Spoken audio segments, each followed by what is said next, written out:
that a steelheader can go out and be cold and wet and miserable and catch no fish and be excited to go fishing tomorrow. And if you don't have that, then I don't think you're a steelheader. And you can see it in the guys, just trying to, maintain that diehard deal. Steelheading's not easy. And the guys are like, why aren't they biting? And it's 9:30 in the morning. You just like, this guy ain't it,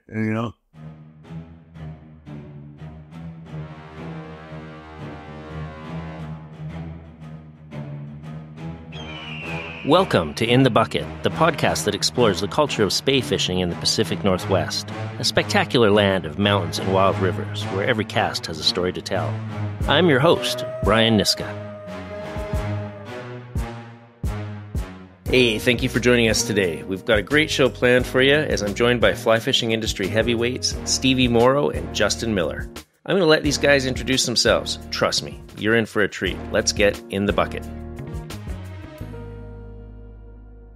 Welcome. Well, hey, folks, I've been waiting for this show for a long time. I've got two guys that I really respect in the fly fishing world.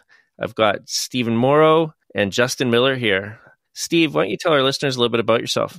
Yeah, I live up in the Smithers area. I've been a fishing guide for about 20 years, and I'm the co-owner of Epic Waters Angling.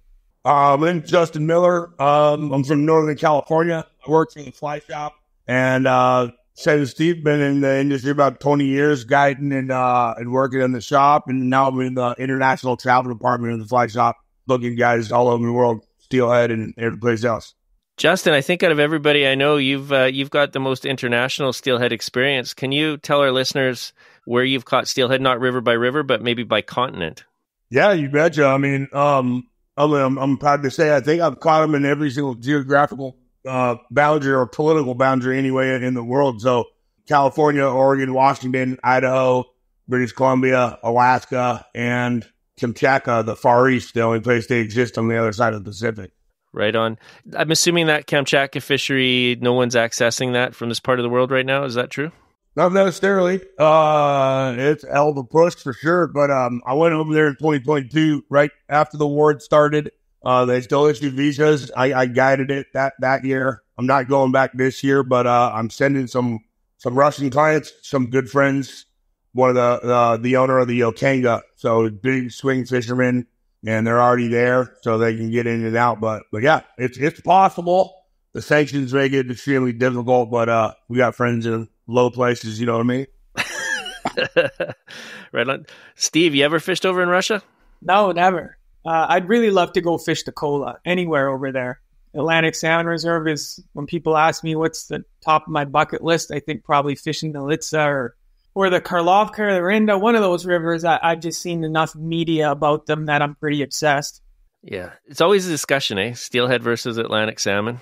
And the Atlantic salmon guys tend to kind of be a little snobbish sometimes if they haven't steelhead fished. But, for me, I've only done a very small amount of Atlantic salmon fishing, and steelhead is something I grew up doing. Yeah, it's interesting though, the cultural differences between the two types of anglers, because in a lot of cases, people who travel for Atlantic salmon are used to sort of the beat system, limited access, where they don't have to worry what the other guy's doing. And those of us that grew up steelheading, I mean, fishing alongside gear fishermen, Steve, you and I think probably first met each other on the Thompson. And, the Thompson was that was ground zero for fly guys, gear guys, all getting along in a really condensed environment, wasn't it? Well, as someone that grew up there gear fishing as a kid, I think my first Thompson steelhead was on a level line when I was 13 years old. Yeah, there's two different philosophies on how you fish water. And I think sometimes fly guys are a little hard on the way that gear guys do it. But I think their way of thinking about it is just that you can share a great big run. A whole bunch of people can get into a piece of water and everybody can fish it together. So for one guy to come and take over a piece of water is a little selfish in that calculation. But as I grew to start to spay fish that river, obviously the way I went about it changed a little bit. So I don't mind if a gear guy steps in below me. It happened all the time on the Thompson, but I'd prefer to cycle through for sure. Yeah, us fly guys, we take up too much space on the river, don't we? Trying to fish below us and those guys fish in front of them. There's plenty of room behind us. Justin, were you a gear guy before you were fly fishing? Not really, man. I started fly fishing when I was like 16 or something. And before that, I just thought it was rooster tails for trout in the summer when I was backpacking and stuff. So yeah, man, and, I was up in the Sears trout fishing. I didn't start steelhead fishing until I got to college. I got to Chico State, and down here, man, it's dirty, but the boys are nymphers. So when I first started, when I was about 18 about 20, when I was at Chico State, fishing in the valley on the feather, they give you eggs, bobbers, they get to it. And but the guys at the Chico Fly Shop, when I graduated from college, my dad and I went with those boys up to BC, and that's where I learned how to swing with old school single handers and then had a Canadian teach me the spay rod when I got to the fly shop. Who taught you there, Justin? Mike Van Warmer, man. Oh, that guy is a legend, isn't he? Hell yeah, dude. It's my brother. I got to get him on here. Absolutely. Oh, yeah. Yeah. He'd break the internet. There you go. Now, the question is, though, within the bucket, we always do at least 2 people on here. Who do you guys think I should try and get Mike on here with? Garrett. Yeah, that would be a good one. Yeah? Hell yeah. Okay. All right. They might be polar opposites, but they were best friends forever, man. They go way back. Okay. Noted. Justin, the Fly Shop, you guys are just a powerhouse when it comes to booking travel, but it's a bigger story than that because you also have a fair amount of local guiding that you do. And then, the shop itself, were really early adapters to the whole mail order thing. I've always kind of been in awe of how you guys have been able to do it from, not a huge population base, like a fairly big population base by Canadian standards, but I don't think Redding's not like LA or anything. So when it comes to your clientele, it seems to me that it's very much a relationship business and people trust you to book their travel and they trust you to pick their flies. Can you tell me a little bit about the type of clientele that you're seeing these days that are interested in learning to steelhead fish? Are these trout guys? Are these brand new anglers? Or are these Atlantic salmon guys crossing over? Okay, so Fly Stops, we're pushing our 50th anniversary now. Michalak built this place, since 1978, before I was born. So he goes way back. And initially, right, he built a store in a place where people wanted to fish. So it was a walk-in fly shop like most are, right? And then it just kept growing and growing. Mike was just on the forefront, as you said. First and foremost was the catalog. So sending the catalog and just knowing that when it was a brick-and-mortar store, we were hoping that guys were going to drive up from the Bay Area, San Francisco Bay Area, to fish the Pit, right, and Hat Creek and the McCloud River for rainbows. And some steelhead back then, it was the Klamath. It was a big deal, And then I think he just saw that was a limited crowd, right? So then he started the catalog, and then that started getting wider and wider and wider. And so now, we're all over the world, but most other countries, they got access by the internet. The internet changed a lot, expanded it more. But the catalog keeps it that is not a local clientele. We get people from all over the country, all over the world from the internet, and send them all over the place. And so I'd say the local people, we're always going to still see like local people that are going to transition from trout fishing into steelhead fishing. But I get a ton of people that are all the way up and down the West Coast that are steelhead fishermen that want to go to a better steelhead fishery that I send, to BC, to Russia. And then one of my favorites is making guys cross over, right? Telling the steelheaders that they should go Atlantic salmon fishing, and telling the Atlantic salmon guys that they should go steelhead fishing, and tell them both to go chase kings or sea-run brown trout in Argentina. Anything with a spay rod, all that stuff's crossover. And that's one of the cool things that with the Fly Shop and Mike's business is that we represent all those destinations, all those fisheries. And so, once a guy, like you said, a relationship business, once the guy starts to trust me and I get to go on a trip or get to guide him once, then I'll be like, what's the next adventure? And I'll be, take him on a trip to a fish in a place that he never even thought of going. But the spay rod is typically what binds all that stuff together. And the, same people can do all the same stuff and just love it. Nice. I remember reading an article, and I wish I can remember what magazine it was in, but it was a story about Mike and the Fly Shop. And it was talking about how when he had a prospective employee, someone new joining the team, he would drive them around the town there. And his first step was kind of getting them excited about the town, selling the town before the job. And I thought that was an interesting approach. And it's sort of something that I've essentially tried to do up here in Terrace with our team. And as you guys know, and we can get into this a bit more with the whole guide industry thing, the biggest challenge in any business is, maintaining good employees. And it's the key, right? These customers, for when I pick them up at the airport, the first thing they want to know is who's guiding, who's cooking, who's a bartender, is the team still there? And if your team's intact from one year to the next, I think that says a lot about the business. And, Stevie, you and I've been your client. I've fished with you. You've guided me numerous times, and not to pump your tires too much, but I always tell people you're one of the best fishing guys I ever met. And, the relationship between you two guys is there as well, right? Because Justin, you're sending a lot of clients up to fish with Steve, aren't you? Oh yeah.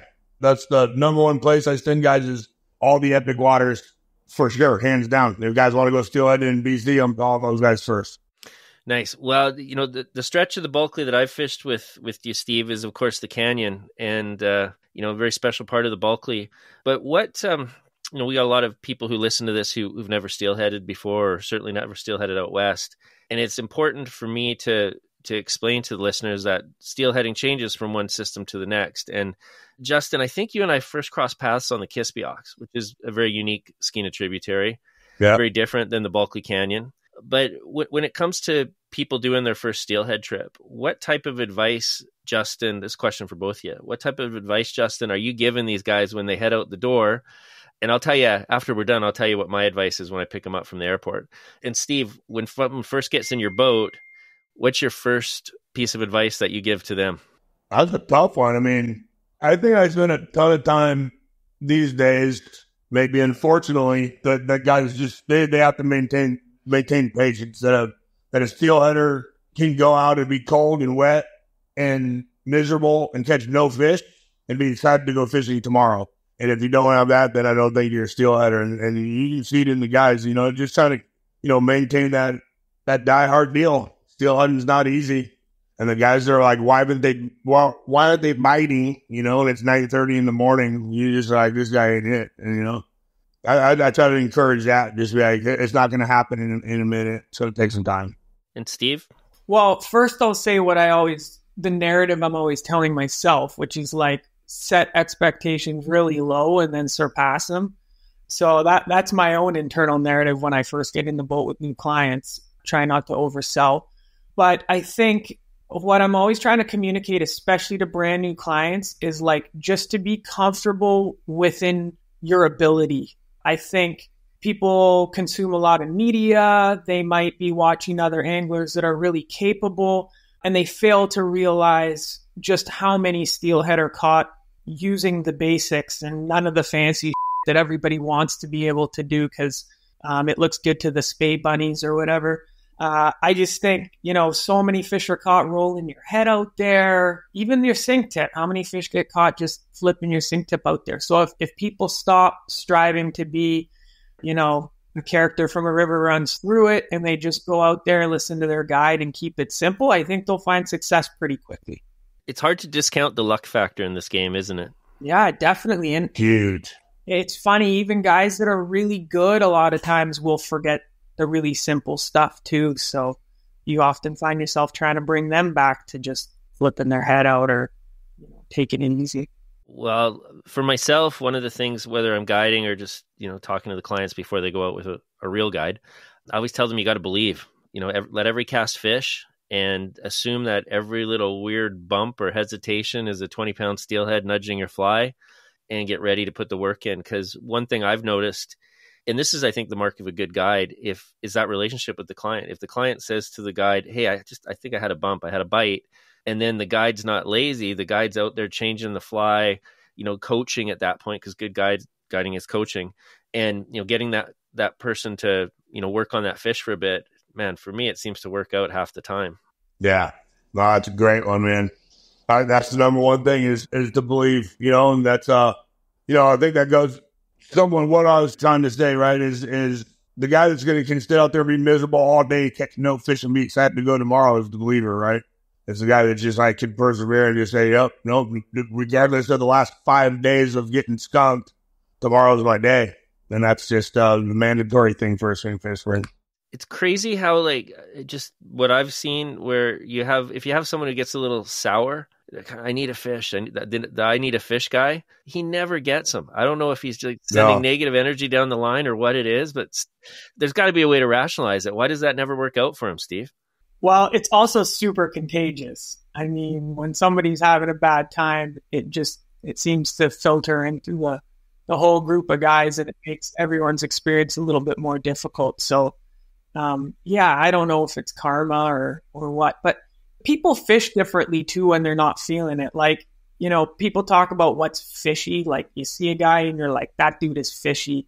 And that can be any one of a number of things. But as a fishing guide, you're looking at his confidence, and you're like, what you were alluding to before, Brian, you flop just your Skagit head out there, and 50% of guys will strip it in halfway through the cast.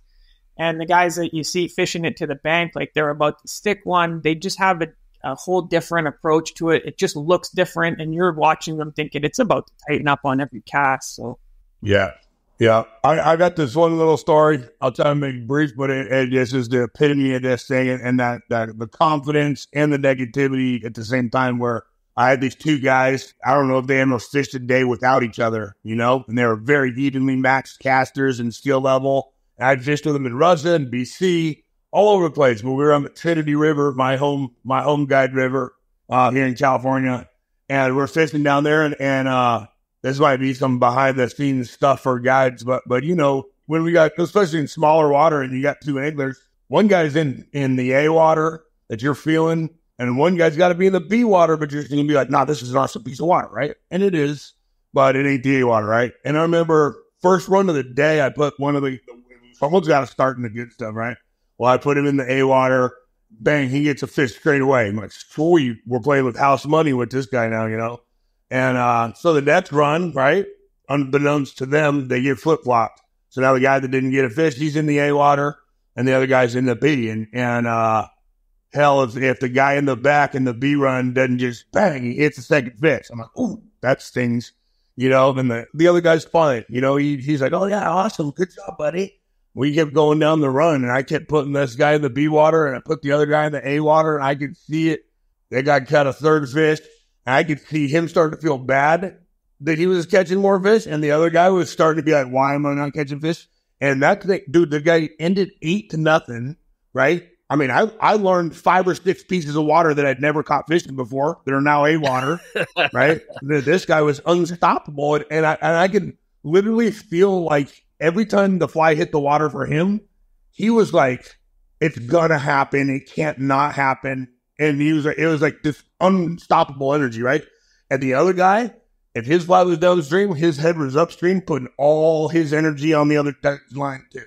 Like there was 0% chance he was ever going to catch a fish if there were 10 fish in this pool. Because he was looking over his shoulder, all concentration on the other guy's line. The other guy was like, God damn it, don't eat it, don't eat it, don't eat it. It was like, I'd never seen a more powerful display of exactly that. That one guy's so confident, one guy's so unconfident, and like there's nothing you can do to change it. I don't even know if it's luck anymore at that point. Crazy. Yeah, it's confidence is such a currency in this game, and it starts with the fly, but it goes all the way to the rod you're casting, the water you're fishing. And I think as guides, we're salesmen, really. We're selling the water. We put the people in. We're giving them a reason to believe. And we're also managing, as you said, Steve, that we call it around our place, we call it grouper lips. If you have a guy who starts to get just a little bit negative, and for us, it becomes a team effort, from the bartender, the chef, the full staff, we're trying to get that guy back in a good place, because it is contagious. You don't want pissy people. I'll give you a very quick story. Many years ago in the mid 90s, I guided in Chile in a place called Futalefu. And there was an Italian angler there, and I know his name because I've never forgot it, but I'm not going to say it here. And this guy was a pretty skilled angler. And the first day out, he caught a lot of fish. He caught more fish than anyone else in camp. And I mean, it's a small camp. There's only 4 guests there. And at the dinner table, the other people said to this gentleman, hey, how was your day? This guy caught the biggest fish we'd seen all season and a bunch of fish. He said, oh, not very good. I caught many fish, but they were all babies. And they said, wow, we saw your pictures. You caught all these big fish. He said, no. I shouldn't say he saw his pictures because there wasn't actually digital camera back then. But no, they'd heard about his fish that he'd caught. And the problem was, Justin, that this guy had been booked by a booking agent, and that booking agent had told him he was going to South America, and he thought he was going to go catch big sea run brown trout, not decent sized resident fish. Oh, yeah. So that whole managing expectations, it starts with emails and phone calls at the beginning, and people have to go into these trips with the right mindset and be prepared to work for it. And yeah, it is challenging dealing with booking agents sometimes. And this is why those of us that, have done both sides of this, meaning the guiding as well, we're really cautious to work with new agents. So the relationship that you guys have obviously is super valuable to both of you. And once again, the Bulkley is a tremendous river, close to 100 fishable miles, and it changes quite a bit from the canyon stretch to up top. The other thing too, I should mention, Steve, because you brought it up, and I think it's a great point, is you can't treat all clients equally. There's people who can't make that cast. There's people who can't wade in spots, and setting your clients up for success, putting them in water that they can realistically get the fly to the fish is pretty key. And it's good messaging for a new guide to pay attention to that. Do you have any other tips, Steve or Justin, for guides who've only been at it a year or two or just getting started? Well, I'm going to say for anybody, even if you're just tucking your buddy into going fishing for the weekend, the managing the expectations thing is, I never understood why an agent would be like, you're going to catch 30, 20 pounders this week. Why would that guy's never going to go back with you? That's what I never understood about, why would you send that Italian to go fish for resident rainbows, and tell the guy he's going to catch T-runs just to make the one sale versus, if you tell the truth, prepare him properly, and you can have that guy for years, and he keeps coming back. Fishing we're notorious for stretching the truth, but outright lying just don't make sense. Nobody's going to, goes fishing with a guy they don't believe. Crazy. I always just like to communicate to clients that it's about the process. It's kind of a sports analogy, but it really is. If you break things down into really simple parts, eventually the fish will come. And when you have guides that are kind of brand new to it, a lot of times they can try to skip a lot of the simple steps. They just want to take guys right into the money, push them right into the bucket. And then you end up in a situation where you're done fishing it, and there's no worse feeling than we did not fish that right. And the next guy that comes in here is going to crush. And so if you just trust the process, start up at the top, work with them, get them feeling the fishery, everything else it'll all work out in the end. But just trust the process. It takes a little while sometimes. Got to make sure they take the steps, though. I drive you nuts, put them in the top of the pool, knowing that the rock's 3/4 of the way down and the guy won't step. Take a step. You're growing the roots. That's all you yell upstream at him. He's never going to get there. Should have started him in the bucket. Yeah, I'm guilty of that sometimes. Of trying to sell the rest of the run to the point by the time it comes to the place they should be standing, they're bored of it already. Yeah, it's not going to happen here. But we haven't even got there. Yeah, that goes back to what you were saying, Brian. You can't treat them all the same. But this guy starts fast as hell. We're going to start him way high. This guy doesn't move. We're going to start him around 10 feet above the head. It's always a fun challenge when you get both those guys in the same boat. Oh, yeah. Oh, God. Justin, as we were scheduling this chat today, I think you had some travel you recently did to another part of the world that wasn't related to steelhead, didn't you? Yep. Yeah, late February and early March, just did a little permit session down to did a week in Honduras. This is the first time I'd ever been there. Absolutely loved that place. And then popped straight from there up to south of Cancun, my annual trip to Espiritu Santo Bay, which is unbelievable. Chasing permits, man. It's the next worst addiction after steelhead fishing. You don't have a great complexion for that part of the world, though, do you? Oh no, but that Mexico's never even seen my skin, so I got gloves, buff, head to toe, man. I get a sunburn right here under my sunglasses. Yeah, I'm the same way. Okay. Yeah, no, gingers are built from the north, that's for sure. But yeah, you go vampire clothes and keep on them out there.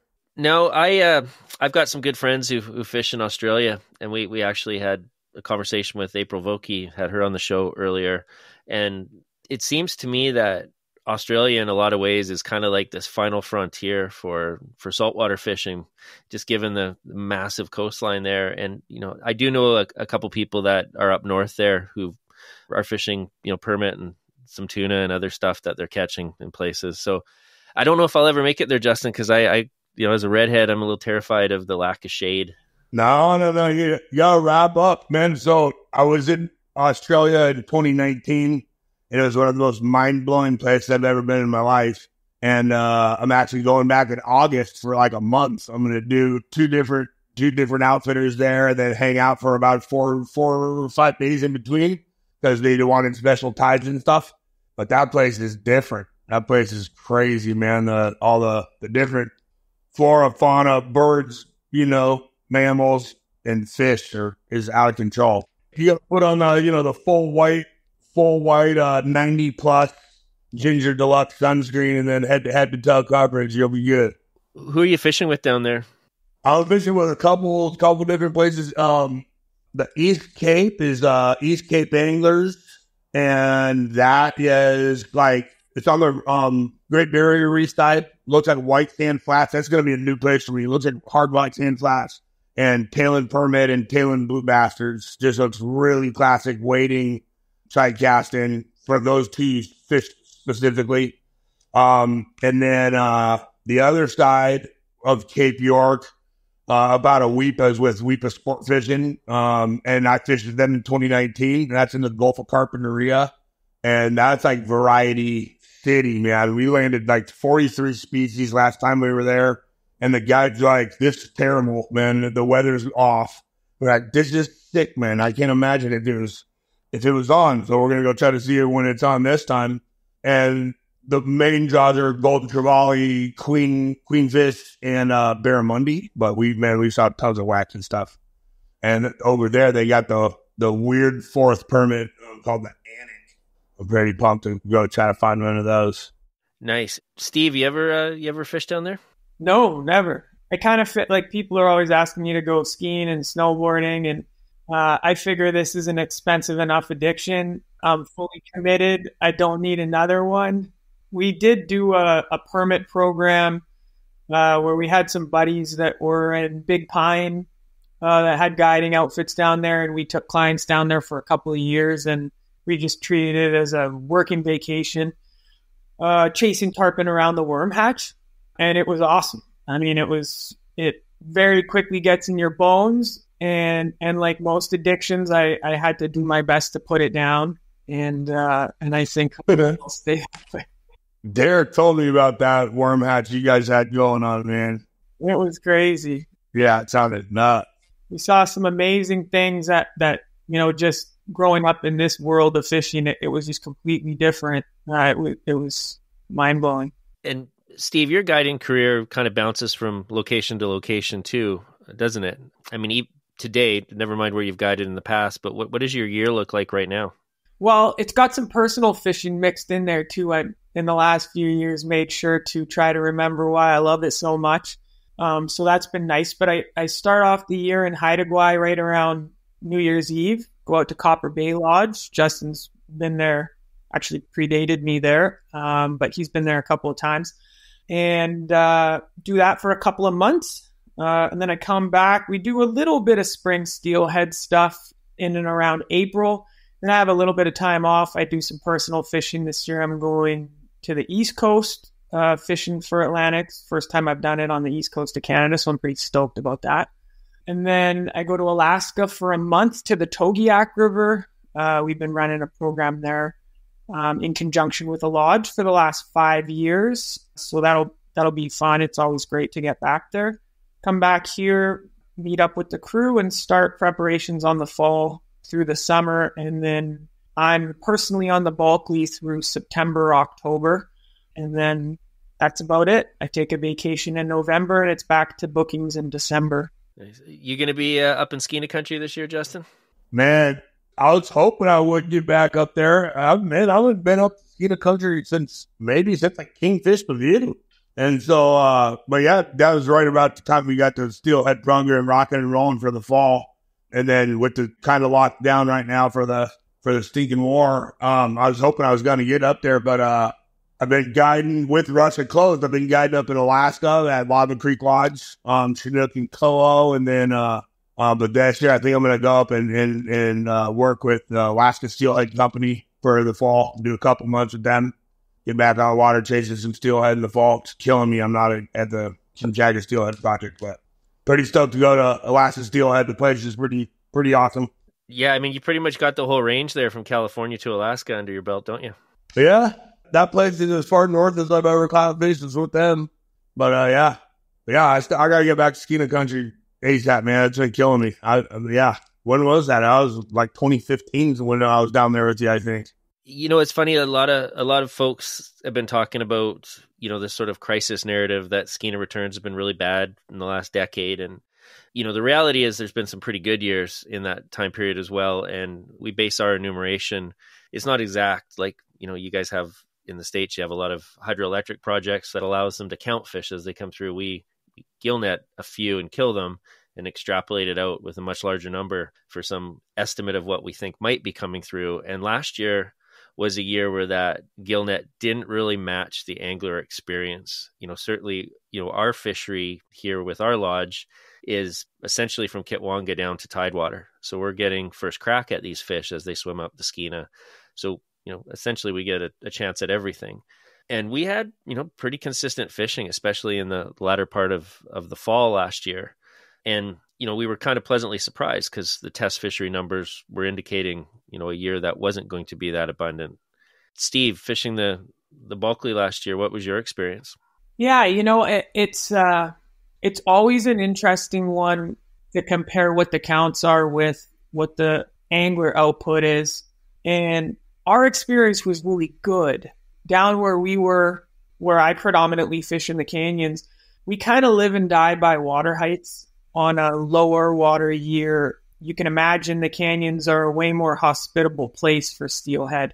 When it's high, every sweet piece of water is boily. It just doesn't quite flow right. There's no straight currents to it. So last year we had great fishing, and I would say it was largely in part due to just great water conditions. On a typical year, as the water drops, fish start to settle a little bit more in those regions. But the last couple of years where it's been low throughout the season, you can just notice fish sitting in pieces of water that typically early season they wouldn't. So, I had a similar experience. Fishing was, for us, very good last year. So I heard you guys talk quite a bit about king fishing. Of course, we call them Chinook fishing in Canada, Justin. And I've been fortunate enough to do a fair amount of Chinook fishing. And it's always a question, what do you prefer, steelhead or Chinook? And I bounce back and forth with my answer depending on what time of year it is and what I'm doing. But I got to ask you guys, because you've both done a lot of it. One day of fishing, your preference, steelhead or Chinook? Oh, man. Steelhead. I'm a steelheader. Chinook, every time. Yeah, boy. I was fishing on the Kitimat 2 years ago, and I was walking into a run sodomizer. I didn't name it. Somebody else did. And was standing there fishing with a guy from Newfoundland, came down, and I couldn't understand most of what he was saying. But it was his first time out there, and he'd been fishing for a couple of weeks. And he said, one of these Chinook salmon could pull 3 steelhead upstream backwards. And I was like, yeah, you know, it feels like that a lot of the time. So I always tell clients when they're like, what's the draw to it? I'm like, every steelhead I've ever hooked, including some, you know, pretty impressive fish on the Thompson, I figured I had a shot with. And I feel like every Chinook I hook, I think, you know what? I don't think I have a shot with this fish. So that's kind of my draw to it. It still makes me a little anxious and nervous when I hook them. So that's a pretty cool feeling. Maybe let's just take a moment, because not everybody's done it, and describe the difference. And, you know, we can talk about the length of the cast, the angle of presentation, the tackle itself, the take. The take is a big one for me. You know, Justin, you're talking to a prospective client, you know, maybe they're going to go steelheading, maybe they're going to book a Chinook trip. What's the difference in the way you explain it to the guest? Typically, in the Chinook thing, I say it's about the water type, right? You get Chinook and relatively shallow rivers that have current, that's moving, that you can swing the fly. And I think that's why steelhead is so popular and accessible, is because that they're just everywhere. They're just so accessible year round in every river.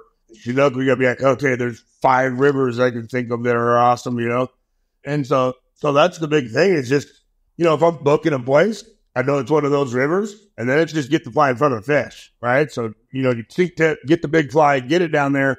If he opens his mouth, then you're in for a tussle.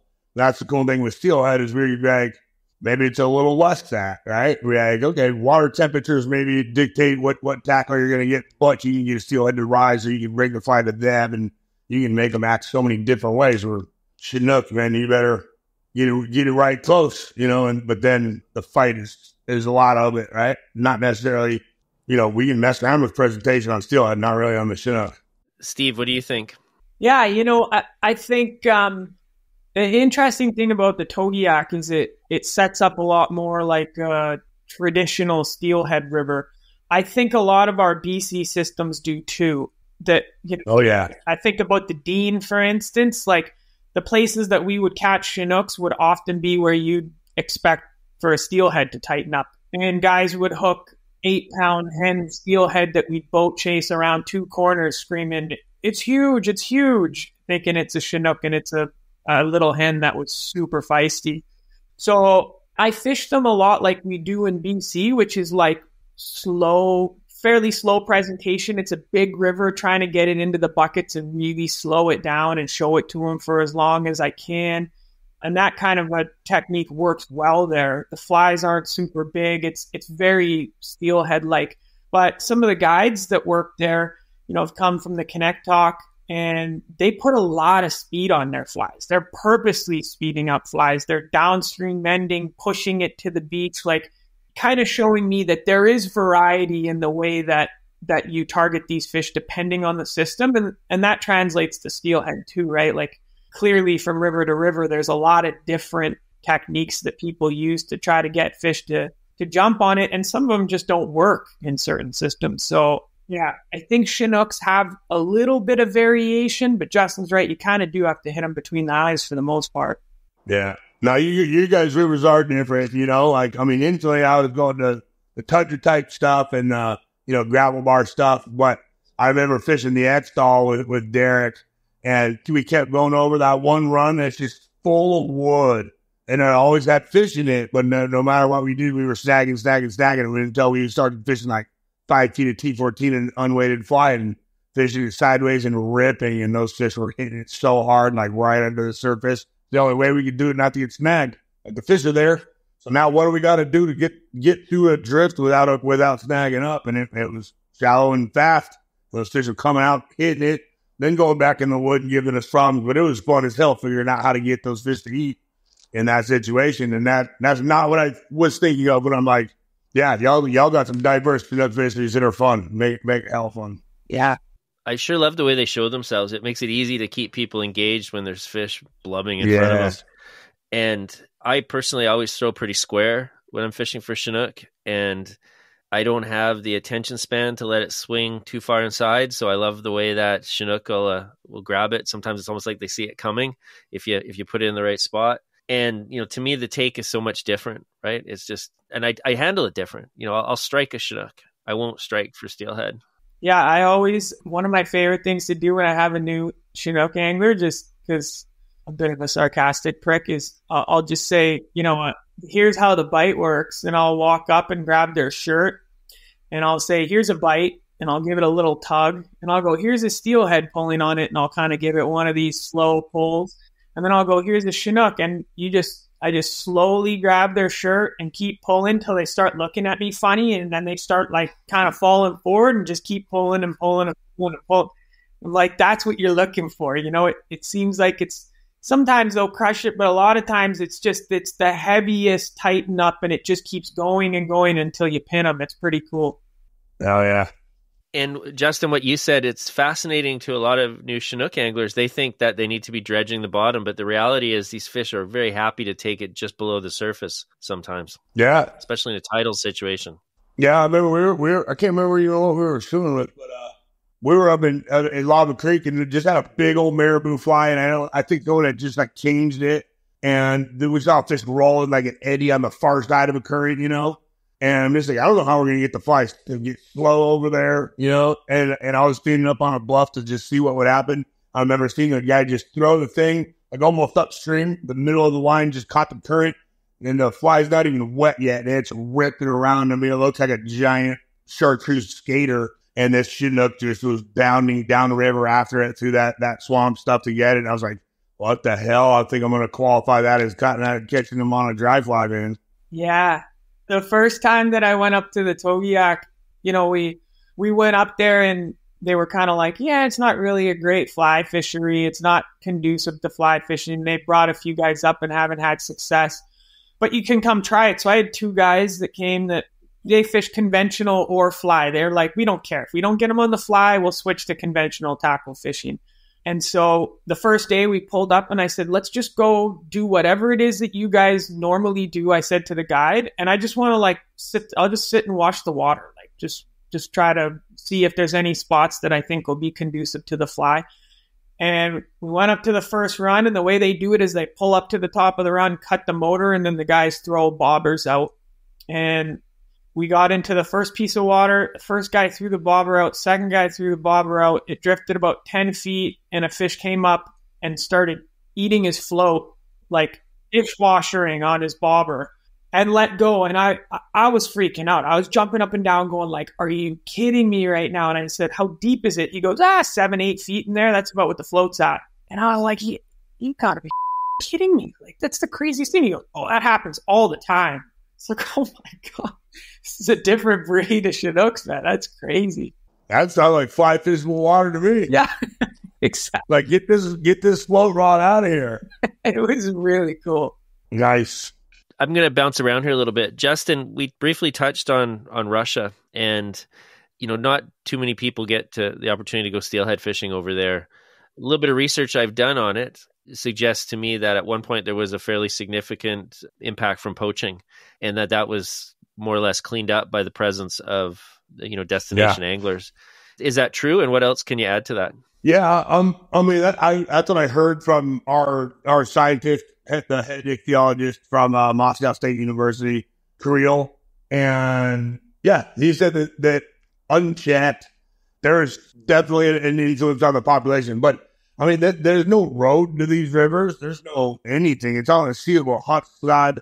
So, I mean, the closest village is like 90 miles away, like a real population center. So we see a couple every season, and they drive a tank. You know, they call it a GTT, but it's basically a currentless armored personnel carrier on tank tracks, and that's how they get through the tundra. It is not the greenest form of transportation, man. That thing is a tundra beater, but they're pretty sweet. And but those, I mean, that's a serious endeavor to get down there to poach. So I don't know about, you know, I don't know. I've never seen some full scale thing. Like, yeah, our presence is some deterrent, but we deter like groups of 4 dudes that are drunk sitting in a tank, shooting ptarmigan from the top of it, and they throw a net out for 2 days, and we like go up to them and say, dude, get out of here. They say, okay, you want to share vodka? Yeah, all right. So I don't know, but the numbers from the 70s when we started to now are like greatly increased. So there could have been some, you know, a fleet at the mouth doing more damage than what I've seen recently. But it is super healthy, man. Like, I just can't imagine if our rivers were like that back home, you know? I mean, we have very little poaching problems here. It's all legal, right? And we're destroying the hell out of it. And the poaching over there, you remove the poacher, and the next year the thing's at like historical abundance, right? So there's no hydro, there's no dams, there's no hatcheries, there's no agriculture, there's no grazing, there's no anything, man. It's just like pure true rivers. So even if when there was poaching, if they took 75% of the run in 3 years, you're back to like nothing happened. So it's pretty striking to see what nature's capable of when we get the hell out of the way. Yeah, it's, you know, I think of the Thompson, and I worry a little bit, Steve, that, you know, it's been closed now for I don't know how many years, 6 or 7, something like that. And, you know, obviously the anglers are gone. I wonder, you know, what there is for an increase in poaching activity and how destructive that can be. when people ask me about this, and I kind of make this claim that I think that one of the redeeming qualities of keeping a fishery open is eyes on the river. Anyone around here who ever gets caught for poaching is usually reported by an actual law-abiding angler. And I think in a lot of ways, just the presence of those anglers keeps people, who are nefarious off the water. Justin, I have another thing I wanted to ask you about, and this is sort of a crazy idea I've been kicking around in my head quite a bit. And that's, we hear a lot these days about climate change. And I suppose maybe winters were longer and, summers weren't as hot. And maybe, especially up here in the semi-north, we have a shorter winter. But, everyone's worried that there's going to be all these negative impacts to climate change. Is it not reasonable to expect that the northern end or the northern extent of the steelhead range might actually be positively benefited by warmer conditions and thus being more fertile? Will we see an expansion of salmon and steelhead territory if we do see continued warm weather? I mean, it's just going to be a shift, right? So, and the thing is just their ability to adapt and maybe their food sources and things in the open ocean. When you have like the blob in the open ocean and all those fish, they go out there and can't find something to eat, then we got an issue. But, you were going to see the margins change, right? I've already heard of Chinook populations and steelhead populations popping up north of the Aleutian chain that had never had fish before. And so those fish are adapting and getting up into new rivers up there that they just haven't been seen, versus you're going to start, we're already seeing the southern ranges that they just get hurt, right? If you get a dry season, that water's boiling, right? You're just going to have very little escapement and stuff, down here, by the Bay Area, anything south of the Bay Area is just really tough. So, yeah, we might have new stuff adapt to the north, and we're just going to get stuff. We're going to lose stuff to the south. But I mean, there's a lot of factors on top of that too, because that's also where the population is, right? So we've already dewatered and stolen all that stuff and killed them all with nets and everything else too, contributing to it, and then kind of changes the final straw, right? Now you got a depleted population that can't take one more punch in the guts. It's kind of fascinating for a lot of people, Justin, when they learn how few fish the Skeena system actually has. The highest escapement on record was in 1998, and that was slightly over 60,000 fish. How many fish come back to the Trinity each year? Well, like the biggest year I ever saw, which was heavily hatchery influenced, I think, was like 40. That was a crazy year, and it was mostly fake. So if we got a weird ocean year the next year or something, then that population crashes. So the wild run on the Trinity will hover like 5 to 6, 5 to 6, 5 to 6, 5 to 6, and the hatchery population will go like 3 to 30, 3 to 30, 3 to 30. If the conditions are good, they survive. If they're bad, they die. And the wild fish can just like hover through, they can take more whatever adverse conditions in any form. It's pretty crazy how well these fish can adapt. And certainly the Skeena, with an average return most years of, 25 to 35,000 for the whole system. It's not a huge number of fish, but, luckily, maybe it's not luck, but we don't have any hatchery stuff on steelhead, and hopefully never will. And because of that, we have a very diverse population. What the Skeena is best known for is the place to come catch a good one, right? And it's it's a product of the watershed. So, thinking of this idea that, maybe 50 years from now, there'll be new steelhead waters to fish. This comes from this concept that steelhead stray, and people are really, I think, quite surprised to learn how much steelhead do stray. And, catching steelhead in places there's not supposed to be any. They literally can be anywhere. It's wild stuff. Stevie, I wanted to ask you about flies. I've got a great picture from a trip that we did in the canyon of you guiding. And while you're guiding, you're so chill that you actually are sitting on the boat spinning up a bug. Not every guide can get away with doing that. But what do you if you have just a couple flies in your box these days for steelhead, what are you fishing? Well, first of all, if you could edit that part out, I like to be known as the person that hates tying flies. Written a couple articles where I compared it to being waterboarded. But I mean, I think when I was on the Dean, I used to always tie this fly that I called the Dean squid. It was a really simple 3 material fly. ink polar chenille, ink ostrich, and then a couple strands of flash. And usually I'd put a cone head on it. It kind of looked like, what's that fly called? Like a rock star. Looked kind of like a rock star. A little bit, it wasn't quite so heavy. It was a little bit more sparse. So it actually got down in the water column a little bit. But nowadays, honestly, I'm pretty one-dimensional. I fish reverse marabous with my clients. I mean, they're tired of hearing me say that. Probably 50% of the time. In Alaska, I love using the big pink and white ones. They work excellent on the Togiak. Those fish love pink. Everybody brings their giant chartreuse and black thing that works everywhere. And then I'll put the second guy through with a little pink thing and pick their pocket most of the time. Black and blue reverse marabou here on the Bulkley is a pretty deadly fly, or a blue and white one. Other flies like a rock star is good, and then you can't beat a palm skater. My favorite one's a little tan palm skater, the smaller one, and that's always been good from the Thompson to any of these Skeena tributaries. They seem to chew that thing up pretty quickly. How about you, Justin? What are your go-to flies?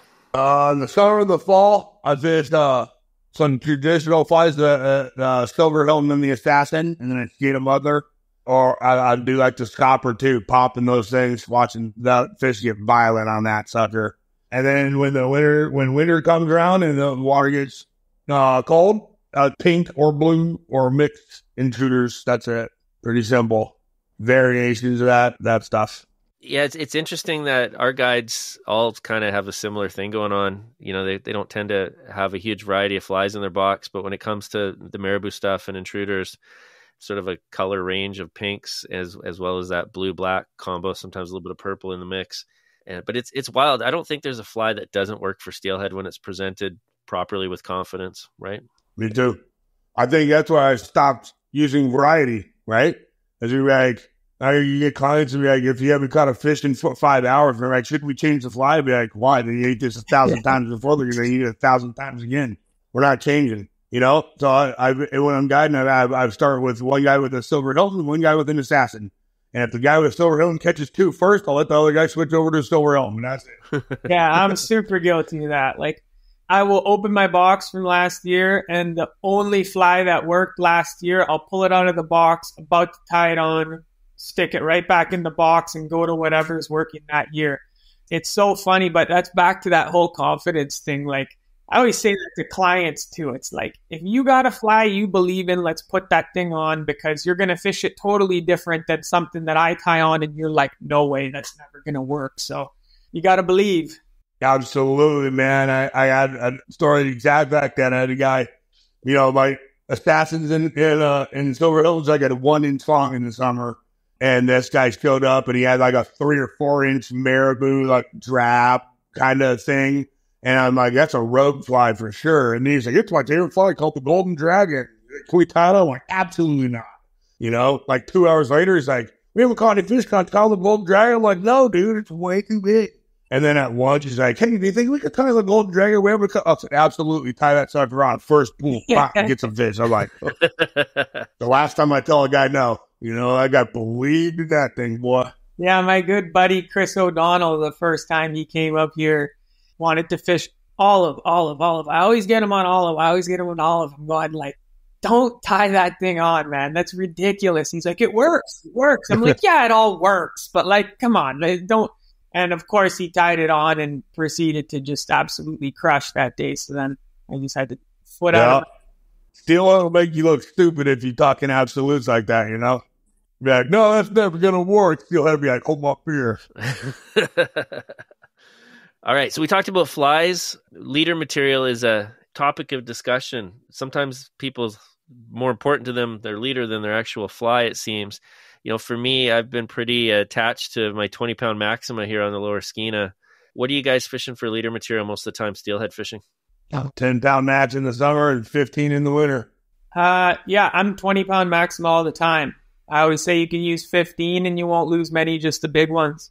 Well, we'll get sea lice, kiss-me-ox fish.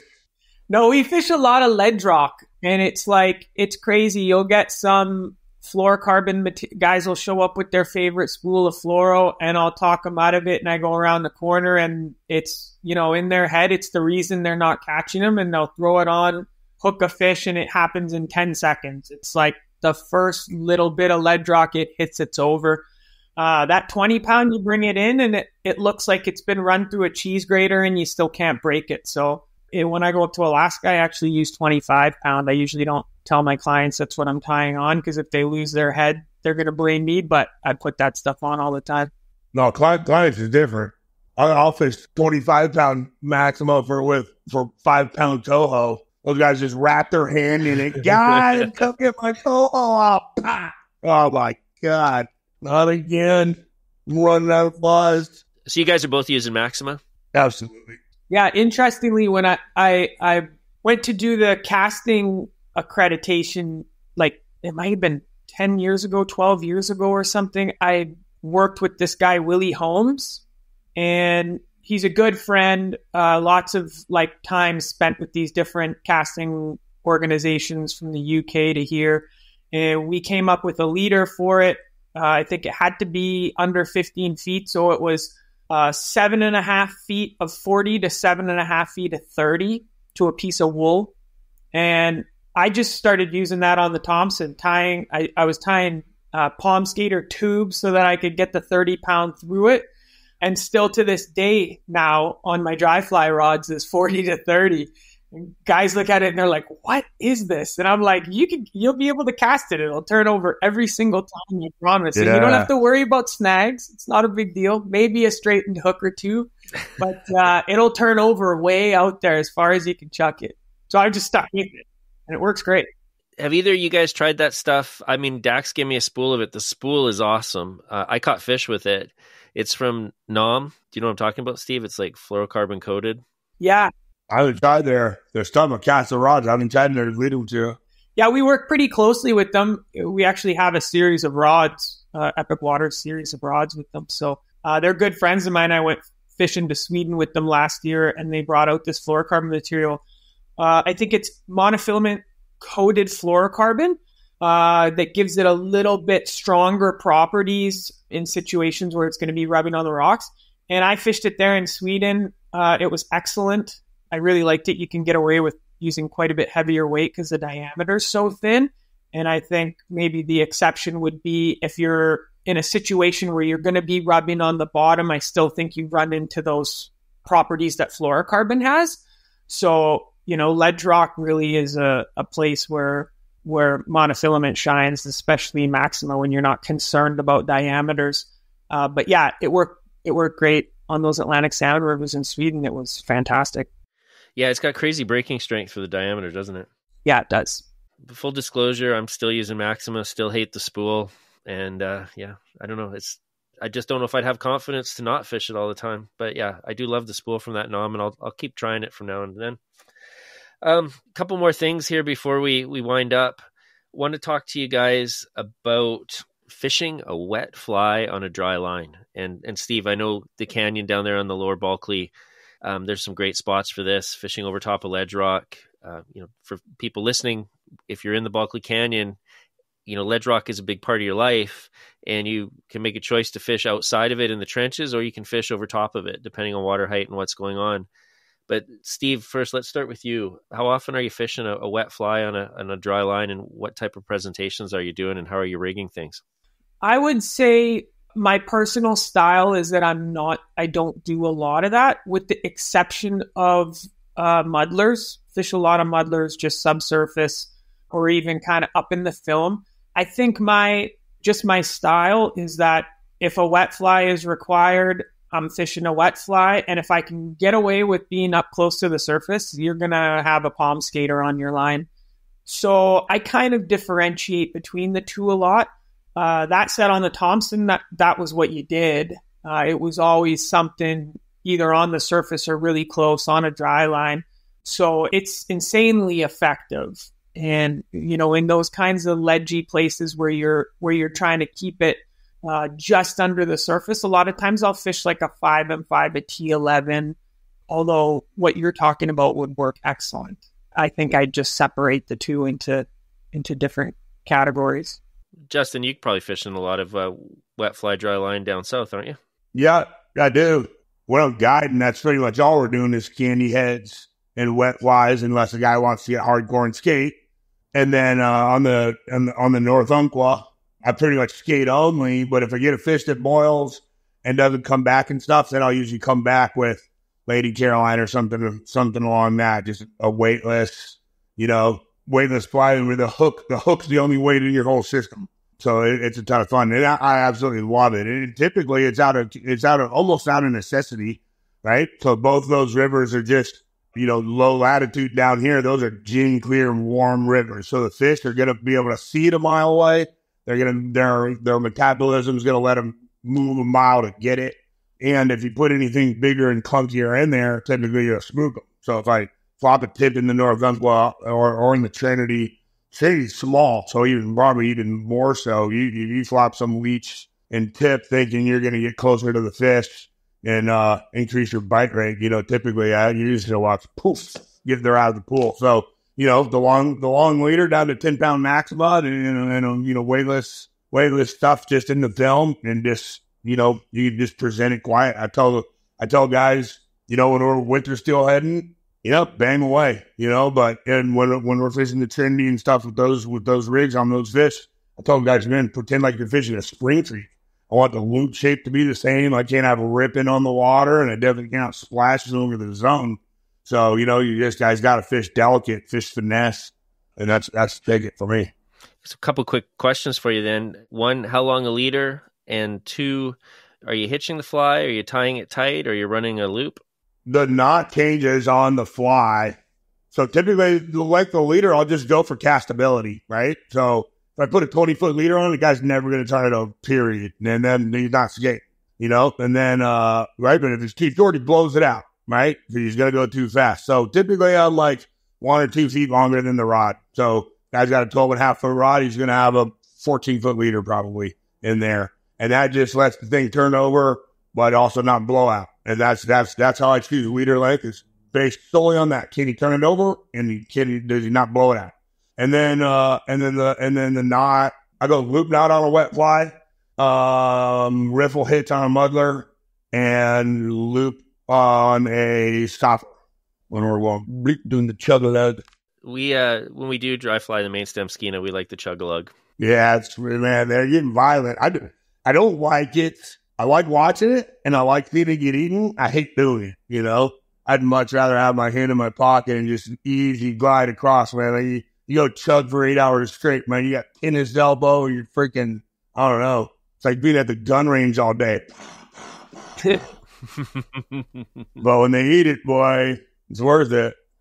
Well, when it comes down to it, once again, steelheading's about fishing the way that you want to fish, like fishing the way you want to catch a fish, right? And I think that for people who've never done it before and they're trying to apply their own fishing experience from some other type, especially trout fishing, and you said it earlier, okay, I haven't caught anything. Should we change the fly? No, you haven't caught anything because there hasn't been a taker in front of it. You got to, this is a hunt. And the type of people that enjoy steelheading, I think, are the ones that are willing to put the work in. Maybe they're also kind of gambling addicts. And we've talked a lot in this show, not this particular episode, but this show in general, about the relationship between people who want to ski fresh powder or ski and snowboard fresh powder in the mountains and steelheading in the valley, and how the two relate to each other, right? And understanding.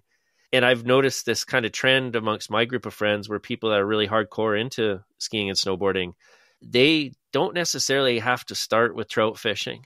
They don't have to start with spin casting. Sometimes they just go straight to steelhead fishing, and they're willing to put the work in because they understand the importance of conditions. And I think a lot of times your average Joe Bag of Donuts, he doesn't get it that the river's not doing exactly what we want it to do. And when the river is doing exactly what we want it to do, it's easy to be lucky. And when the river is not doing exactly what we want to do, we got to come up with a game plan, stick to that game plan, and think outside the box a little bit. I heard you talk earlier, Steve, about fishing a sink tip. And I have fished the Bulkley under conditions that look like you don't have a chance. And our game plan was a 6-inch long fly and about 15 feet of line outside the tip of the rod. And we've caught fish, not a lot of fish, but we caught fish doing that. And, as a guide, you're selling this game plan, and then you're sticking to this game plan, and the people have to trust you. Once again, it's a relationship thing, right? You guys we've talked about flies, we've talked about leader materials, we've touched a little bit on casting. It's a great opportunity for people listening to, pick the brains of a couple of really experienced guys, not just in the steelhead realm, but what have I missed here? What should we be talking about to people who are new to steelhead fishing and want to approach it with a mindset that's going to set them up for success? That's a good question, man. I mean, I think it's pretty thorough. I think you said it earlier, and one of the first things you tell a new steelheader, and you mentioned it earlier, Brian, is we don't set. And that's like, if you're new to the game, that's the number one thing that's hard to do. If you're coming from lures, from bass world, from trout world, anything, guys set. You guys lift the rod tip, they bend the rod and give them a whack. And I don't know if we stress that when we're swinging the fly, then on steelhead is let them take it, enjoy that bite, even if it takes 15 seconds, and you want with all your your whole being and soul to give them a crack, just wait, let them turn and burn. Especially, we're fishing for one fish a day, oftentimes. And, if you feel that bite and you give it a good lift, and, man, you guys turn around, I lifted. Like, yep, and there goes our whole day. So, just wanted to stress that one, man. That's the only thing I could think of. We went all the technical stuff, but, I can't tell you how many first-time guys should have got a fish on their first day, but they lifted, right? I think it's just okay to take the easy approach and build your way up into steelheading, like, progressively. Like, I think of when I started, my first rod was a 9140 Brown with a Rio mid-spay on it. Oh, yeah. I was like 12 years old working at Michael & Young, and I worked bagging fly tying material to pay it off, and I couldn't cast it till I was probably 18. Couldn't roll it out there, couldn't do anything. We would go up with friends, gear fishing on the Thompson. I'd bring it with me, and I'd stand there flopping it around, pretending I could cast it, and I couldn't. Once the shorter head started to come out, and I got my feet in the door, now those are great lines to cast, and I love casting the longer stuff. But it was a really difficult thing to break into, starting off with a 60-foot head. Really tough. So I get a lot of clients that show up and they got a brand new Berkey and they got a 70-foot fall favorite and they got their selection of dry flies and they've read it in Deck's book and they know what they want to be. And it takes them a couple days to finally realize that it's going to be really beneficial to grab my Scandi head out of the boat on a 12-foot rod and just flip it out there and progress their way into it. And day 4, we'll pull out the long head and we'll start messing around with it. But just ease into it. The tackle that's out there now is so good. You can learn what a D-loop is. You can learn where to stick your anchor. You can learn all those things before you start trying to bite off too much. Yeah, that's great. I wouldn't wish a mid-spay and a 14-footer on my worst enemy on their first day. That's a horrible line. Oh, God. Steve, my first experience spay fishing is Peter Morrison lent me a setup, before we knew what a spay rod was. And I don't even know what the line was, but this was before there was a mid-spay. This was before there was a Rio accelerator. And I went out to the graveyard. I got there first thing, and I couldn't cast this thing as far as I could throw my single-hand foreweight. It was a real struggle. And I think now, we've got these beach ball on a string type setups for people where, they can't help but get it out to fishable water. People don't have to earn it like they used to. I do want to finish with a question for you guys. I've asked this on other episodes, and it's always interesting to get people's take on it. And I guess there's 2 ways to answer. What do you do? What do your clients do? And I get it. It can change. Do you carry a loop? Do you drop your rod? Do you just do nothing? Do you let the fish take line off the reel? What do you guys do when a fish grabs your fly? Justin, we'll start with you. I go no loop. I hate the loop, and I let him take the line and don't do anything until the reel clicks. And sometimes it can be, just drive you insane, but it's fun as hell too. When you know it's in his mouth and you're still not doing anything and you're just opening it up. And then the idea is if he does drop it, then you get another chance at it. Yeah. I think if I drop loops, if I do anything to the fly, that fish is done and I can't throw another shot at it. So that's my thing. The one thing I do like to do is I take my middle finger, which is my trigger finger, and I bend to the line So then I feel like it's like a hair trigger. I can feel a fish breathe on it. If I pinch it to the cork, it's dead. I can't feel a thing. And I don't like it to just be nothing to the reel, So I just put my finger around it, kind of bend it, and like a little tripwire. That's interesting. I like that. When I was trying to figure out how to spay fish a little bit and I was crawling around the hilltop, somebody said to me, well, what do? Do you lift up? Do you swing to the beach? Do you swing out to the river? Like what's the best way to do it? And I said, well, you swing to the bank. And he said, well, let 100 feet of line out next time and go stand by the fly and have your friend do all three. And you'll see that the fly does exactly the same thing every time. It just goes up 2 feet, just shortens the amount of line that's out there. So just do something that's comfortable. So I lift straight up. I've always kind of taken that advice. The other thing that I was told was if your buddy's standing there and they have line dangling off the tip of the rod and you close your hand on it and you start walking away from them and you make it halfway across that field and open your hand and the reel's just been spinning, you can just drop that fly on the ground. But if you go 2 or 3 feet and all of a sudden it tightens up, you're going to have that fly in your hand every time. So I don't let them pull off the reel. And the way that I've always counteracted it is I hold my rod up about 2.5 feet off the water all the time. There's a tiny bit of slack that comes off the tip of it. I can still feel bumps and grabs and everything, but I just wait till that tip lunges. I find it's a really easy thing to tell clients to have that tip 2 feet off the water, do nothing till that tip lunges. They have the line gripped in their hand so the reel doesn't blow up if they're fishing the click and pawl or anything. But that allows them a little bit of give. And then I don't really care what they do after that as long as they don't try to take the fish's head off. But I think what we're all alluding to is just you just can't swing at them right away. You got to find a way.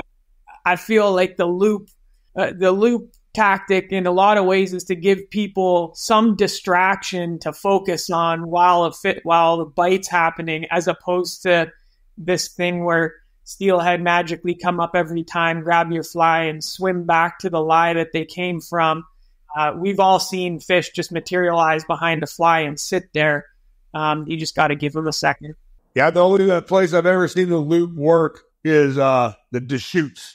Man, those guys, I've seen those guys just for fun. Just be like, no, watch this. And I'll do 15-foot loops. And they just drop the 15-foot loop and wait till the sucker tightens and the fish is on. I'm like, hey, dude, you can't do that anywhere else in the world. I'm pretty sure it's freaking crazy. But yeah. And then I have people come up that have fished the Deschutes with those guys, and then they come down to the Trinity and, they'll carry a, 20-inch loop. And I can see the fish thrashing on the surface, shaking its head. And just all I can hear is line coming through their finger. Well, God damn it, tie it up. Nothing ever happens. That fish never sticks or never once. Call the guys with the shoot. Stop doing it. It's interesting, how not just flies and not just tackle, but technique can be, pretty specific from one fishery to another, Yeah, you bet. And that's all over the world too. I love how in permit fishing in Mexico and Belize, man, if you're in Mexico, it's a raghead trap. You cross an imaginary line in the sand and you're in Belize, all of a sudden it's Bowers Flats trap and don't even think about putting on the raghead. Like, what the hell? It's the same fish 20 miles apart. But yeah, no, guides are guides, man. They're going to do it that way. Right on. Well, for people listening, as you probably know, I do a companion page for each episode with some photos and just some highlights from the talk. You can find all this information as well as past episodes at inthebucketpodcast.com. I want to thank Steve and Justin for joining me here today. Before we wrap up, I'll give you guys each a chance to, if you'd like, plug anything or tell people if they want to try and get a hold of you, how they can reach you. We'll start with you, Steve. Thanks for having me, Brian. You can reach me at steve@epicwatersangling.com. If you have any questions, you can check out the website, epicwatersangling.com. And on Instagram, it's at epicwaters. Yeah, you just give me a Justin at theflyshop.com, or Instagram is down and across. We'll find you anywhere you want to fish. Come and let me know. I'll send you up to these boys. Right on, guys. Well, hope to see you on the water this year, and all the best to you. And once again, thank you very much for joining me today. Cheers, guys. That was awesome. Hell of fun. Thanks so much. Well, folks, that's our show for today. Once again, I want to thank Stevie and Justin for joining me.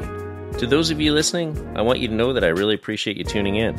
Also, for the folks that have taken time to send in comments, thank you for the kind words and encouragement. I'm excited to keep bringing you these conversations with real anglers who love to fish. You can find us online at www.inthebucketpodcast.com for show notes for all of our episodes, as well as contact info for our guests. If you're on Instagram, you can follow us at In the Bucket Podcast. Next month, I'll be bringing you a special episode of In the Bucket with legends Curtis Cizik, Eric Jackson, and returning guest Darcy Baca. Until then, please feel free to reach out to me with any questions or comments at info@skinaspay.com.